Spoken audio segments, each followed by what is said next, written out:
Débute enfin une nouvelle étape, celle du toilettage du fichier électoral conformément au calendrier publié par la Commission électorale nationale indépendante le 26 novembre 2022.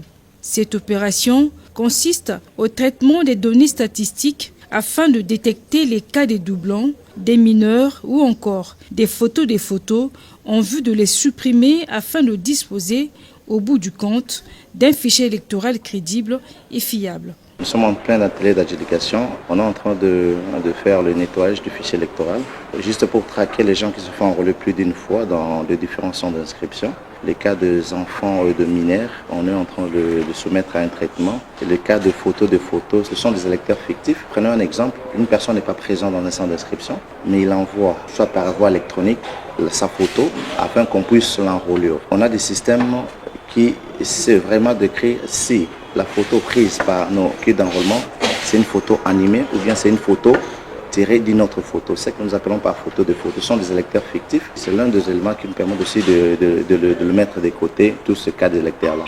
Pour marquer le lancement de cette opération, le président de la Commission électorale nationale indépendante, Denis Kadima Kazadi, accompagné du rapporteur Patricien Seyamoulela, a effectué une descente au Centre national de traitement à la direction informatique du secrétariat exécutif national de la CENI.